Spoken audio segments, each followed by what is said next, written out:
Muy buenas tardes, bienvenidos de nuevo a Negocios Televisión. Llega un día más el momento de repasar las noticias más importantes del día de hoy con el foco puesto, como viene siendo habitual, este conflicto, en esta guerra entre Israel y el grupo terrorista de Hamas, con novedades en las últimas horas, con países también que se van posicionando. Vemos a Bolivia, también estamos viendo en las últimas horas a Jordania, que están retirando a sus diplomáticos del terreno. De hecho, Bolivia ha roto relaciones diplomáticas directamente con Israel en las últimas horas, pendientes también de noticias por parte de Rusia, de China, que está pidiendo una conferencia de paz, y también pendientes, como no puede ser de otra forma, de la decisión que va a tener lugar en apenas unos minutos por parte de la Reserva Federal. Ponemos el foco un día más en Israel. La Defensa Civil de Gaza ha anunciado que el ejército israelí ha vuelto a atacar este miércoles el campo de refugiados de Jabalia en el norte de la Franja de Gaza, según están asegurando los equipos de rescate palestinos. Varias decenas de personas habrían muerto en un bombardeo israelí. De hecho, la ONU ha vuelto a denunciar una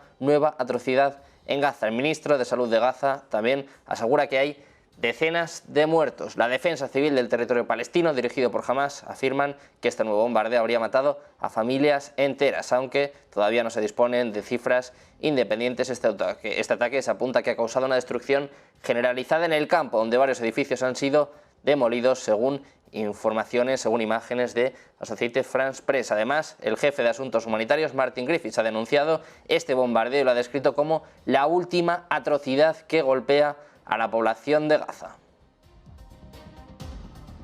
Precisamente vamos con eso, con las acusaciones de las Naciones Unidas, después de las polémicas que tuvieron lugar la semana pasada con las declaraciones del secretario general, de Antonio Guterres. Las Naciones Unidas se vuelven a mojar, han condenado los ataques dirigidos al campamento de Jabalia en la Franja de Gaza, que habrían matado a decenas de palestinos. En declaraciones de Martin Griffiths, del subsecretario general de las Naciones Unidas, dice que estas son solo las últimas atrocidades infligidas al pueblo de Gaza, mientras los combates han entrado en una fase aún más aterradora, con consecuencias humanitarias que son cada vez más horrendas. Esto es lo que han dicho en un comunicado, apuntando a que el mundo parece incapaz, incluso reacio a hacerlo, a actuar, a poner fin de una vez a esta guerra.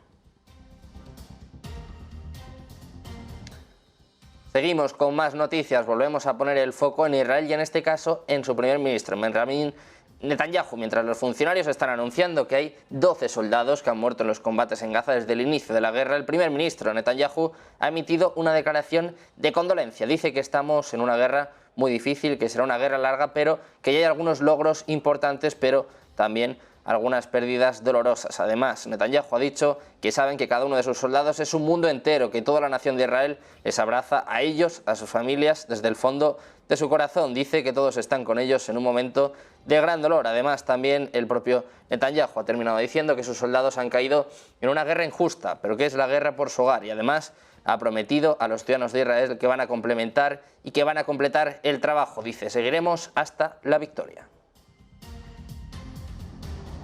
Nosotros seguimos con más noticias. El ejército de Israel acaba de hacer números. Ha calculado que unos 3.000 terroristas del ala militar de Hamas se infiltraron en Israel a través de decenas de puntos de la valla fronteriza, así como por aire y por mar, de mortífero asalto del 7 de octubre, según informa el medio israelí Haaretz. Además, también dicen que se han infiltrado en Israel gazatíes que no son miembros activos de Hamas. Unos 1.000 terroristas murieron en los combates en las comunidades fronterizas de Gaza. Otros 200 fueron capturados por el ejército israelí y el resto consiguió regresar a la Franja de Gaza o murió en las comunidades fronterizas. De Israel pasamos a Bolivia. El gobierno boliviano se ha convertido en el primer país latinoamericano en romper relaciones diplomáticas con Israel por su operación militar en la Franja de Gaza. Bolivia ha tomado la determinación de romper relaciones diplomáticas con el Estado de Israel en repudio y condena la agresiva y desproporcionada ofensiva militar israelí que se realiza en la Franja de Gaza, según ha señalado su vicecanciller Freddy Mamani, que además apuntan a que exigen el cese de los ataques en la Franja de Gaza, que han provocado hasta ahora miles de víctimas fatales civiles y el desplazamiento forzado de palestinos, así como el cese al bloqueo que impide la entrada de alimentos, agua y otros elementos esenciales para la vida, violando el derecho internacional y el derecho internacional humanitario en el tratamiento de la población civil en conflictos armados.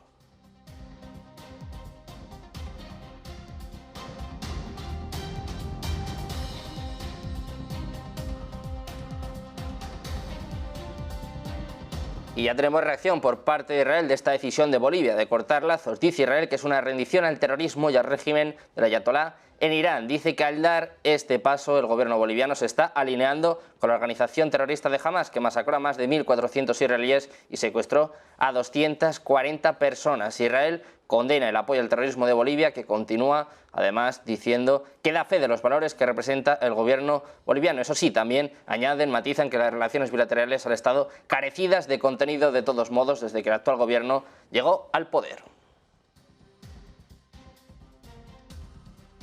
De Bolivia pasamos a Irán. El líder supremo de Irán, el ayatolá Ali Khamenei, ha hecho un llamamiento a los estados musulmanes para que cesen las exportaciones de petróleo y alimento a Israel con el fin de detener el bombardeo de Gaza durante un discurso pronunciado hoy mismo. De hecho, dice que los bombardeos sobre Gaza deben cesar de inmediato. Hay que poner fin a las exportaciones de petróleo y alimentos al régimen sionista. Khamenei ha dicho esto ante un grupo de estudiantes en Teherán. Además, los dirigentes clericales iraníes han advertido a Israel de una escalada si no pone fin a las agresiones contra los palestinos, y las autoridades han indicado que los representantes de Teherán en Oriente Próximo están dispuestos a luchar. Khamenei, máxima autoridad de Irán, además ha afirmado que Estados Unidos era cómplice de los recientes crímenes de Israel contra los palestinos. Además, dice que el mundo islámico no debe olvidar que en la cuestión crucial de Gaza quienes se opusieron a la oprimida nación palestina fueron Estados Unidos, Francia y Gran Bretaña. Todo esto es lo que ha dicho Khamenei entre cánticos de muerte a Israel y muerte a Estados Unidos.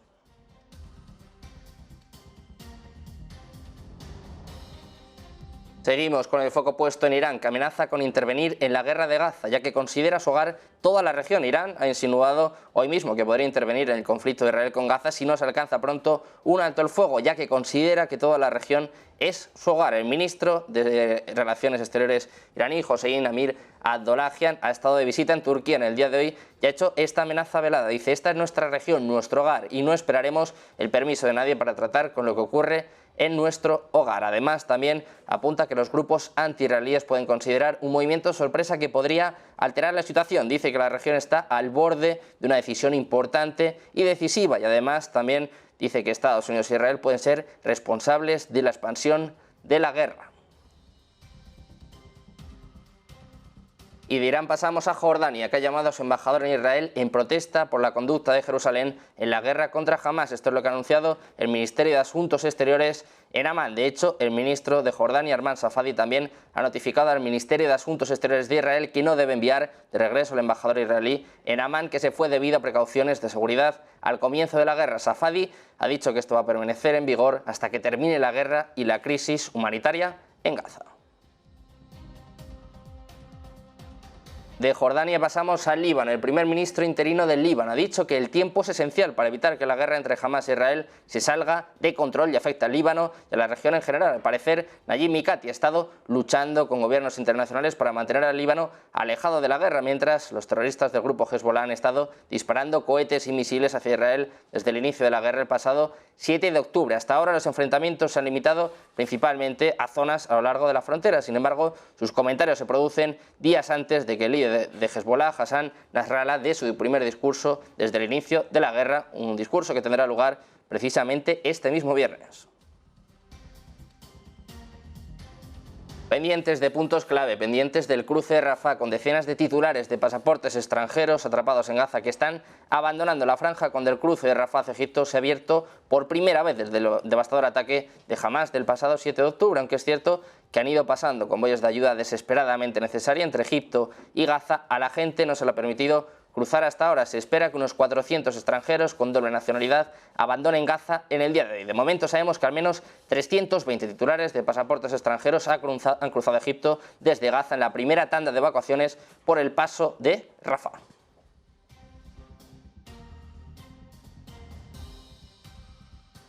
Seguimos con más noticias, seguimos apuntando a Gaza, en este caso al corte de las telecomunicaciones. Esto es lo que ha informado el operador palestino de telecomunicaciones Paltel. De hecho, ha anunciado hoy mismo un corte total de las líneas telefónicas y de internet en la franja de Gaza, asediada por el ejército israelí. Apuntaban en un comunicado a que lamentaban informar a sus conciudadanos de su querido país que las comunicaciones y los servicios de internet en Gaza han sido cortados por completo. Además, el observatorio de redes NetBlocks ha confirmado que las mediciones en directo muestran que la franja de Gaza está experimentando otro corte de Internet con un impacto significativo en el operador Paltel. Además, dicen que supone una pérdida total de las telecomunicaciones para la mayoría de los residentes. Pasamos a hablar de China, que apoya la convocatoria de una conferencia de paz internacional amplia y autorizada lo antes posible para impulsar la cuestión palestina hacia una solución de dos estados. Esto es lo que ha dicho el ministro de Asuntos Exteriores chino, Wang Yi, que además hizo estos comentarios en una llamada con su homólogo omaní, según un comunicado del Ministerio de Asuntos Exteriores de China.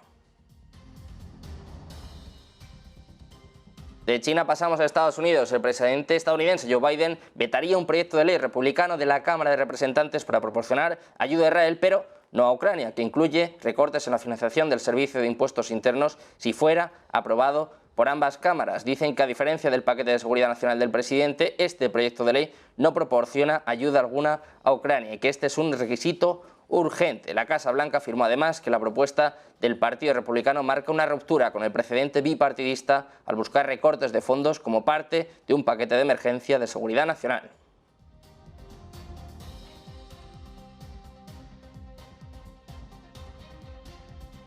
Seguimos con más noticias, ponemos el foco ahora en Italia. Vamos a hablar de su primera ministra, vamos a hablar de Giorgia Meloni, que ha sido víctima del engaño de un impostor ruso que se hizo pasar por un líder sudafricano, y ojo, porque le han sacado telefónicamente información sobre la postura europea sobre Ucrania y además en materia regulatoria. Meloni se ha mostrado muy crítica con la gestión europea del fenómeno migratorio. De hecho, dice que durante mucho tiempo Europa ha creído que podía resolver este problema dejando sola a Italia, que no entienden que es imposible porque la envergadura de este fenómeno implica no solo a la Unión Europea, sino también a las Naciones Unidas. También le han preguntado sobre la guerra en Ucrania y sobre su prevé un final. La propia Meloni dice que ve que hay muchos que están cansados, pero, a decir verdad, apunta que podrían estar cerca del momento en el que todos van a comprender que necesitamos una vía de salida. El problema es, claro, encontrar una salida que sea aceptable para ambas partes sin destruir el derecho internacional. Además, dijo que la contraofensiva ucraniana procede, pero puede que no esté yendo según lo esperado y sin cambiar el destino del conflicto. Seguimos pendientes de más últimas horas, de más actualidad, precisamente una última hora que nos trae nuestra compañera Marta Vilar. ¿Qué tal, Marta? Muy buenas, Sergio. Pues efectivamente ahora hablamos de Suiza, de lo que ocurrió a principios de este año, esa intervención, ese rescate de Credit Suisse. Y es que ahora está hablando el presidente del Banco Nacional de Suiza y dice que la intervención de Credit Suisse evitó una crisis financiera. Desde luego, palabras impactantes del presidente del Banco de Suiza. Dice que esas intervenciones del Banco Central sobre Credit Suisse fueron cruciales para evitar una crisis financiera en todo el mundo. Hay que recordar que el Banco de Suiza suministró una enorme cantidad de dinero, un enorme salvavidas al banco afectado después de que un colapso en la confianza de los accionistas e inversores provocara salidas masivas de los clientes. Como parte de esto, el Banco Nacional de Suiza inyectó 168.000 millones de francos suizos, unos 185.000 millones de dólares en liquidez de emergencia. Esto le dio tiempo al Banco Central, junto con el regulador y las autoridades suizas, para negociar la venta de emergencia de Credit Suisse a su rival nacional, a UBS, en el mes de marzo, tan solo por 3.000 millones de francos suizos. Lo que ha dicho el presidente del Banco Nacional de Suiza es que la voluntad y la capacidad del Banco Nacional de Suiza para proporcionar liquidez fueron cruciales para gestionar la aguda crisis en Credit Suisse y así evitar una crisis financiera con graves consecuencias económicas para Suiza y para el resto del mundo. Palabras, desde luego, impactantes por parte del Banco Central, que salvó a Credit Suisse. Bueno, pues seguimos pendientes de todas las últimas horas. Gracias, Marta, por contarnos cómo hemos evitado, ¿no?, una crisis financiera mundial. Según apuntan, nosotros no estamos en crisis, pero lo que sí que tenemos que hacer es una breve pausa.